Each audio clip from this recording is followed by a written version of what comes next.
Some friendships are born not in playgrounds, but in the deep, stormy waters of the sea. This is the tale of a 12-year-old boy named Ariv and a wounded blue whale lost in the tides of pain. Welcome to The Boy, the Blue Giant, and the Sea of Shadows. Ariv was not like other kids. While others chased cricket balls, he chased seashells and waves. One evening, after a wild storm, Ariv wandered toward the rocky creek near his village. That's when he heard it. A deep, moaning sound. Not a boat, not the wind. Something else. Something alive.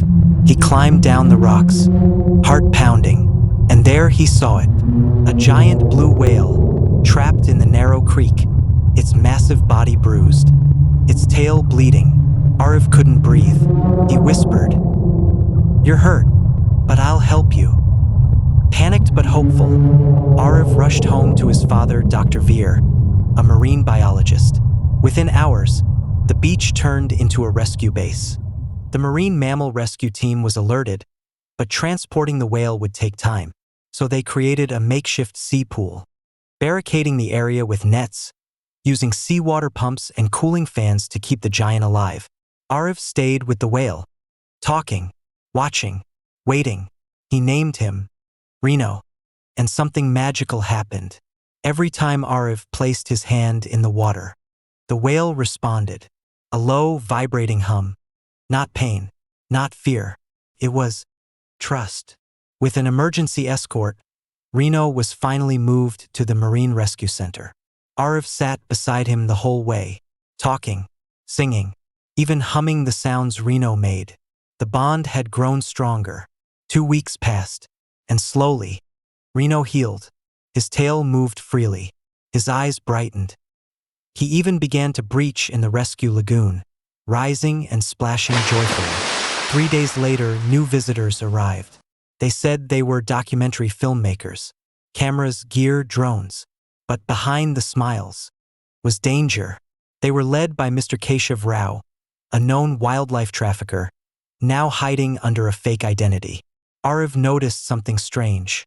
The men weren't filming the rescue. They were inspecting chains, crates, and speaking in hushed tones, using words like extraction, shipment, nightfall. That night, Ariv overheard their true plan. They were going to kidnap Samudra and sell him to a private marine park overseas. Pause. Music builds. He recorded everything on his father's old phone and ran.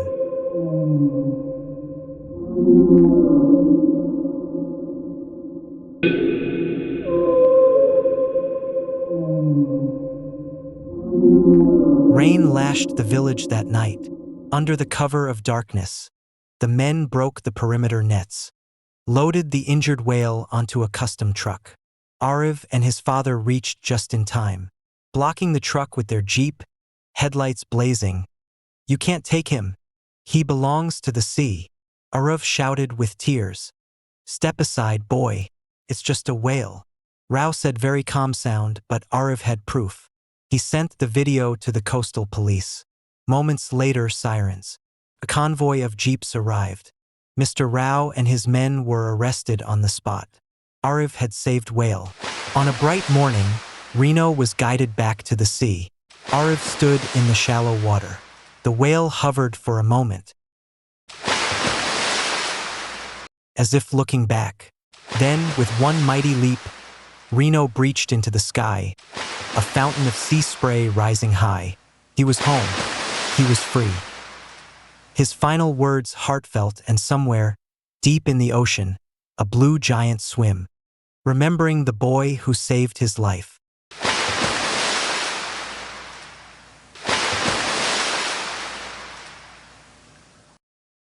Some stories begin with rescue, but the greatest ones begin with friendship. This was the story of Ariv and Reno,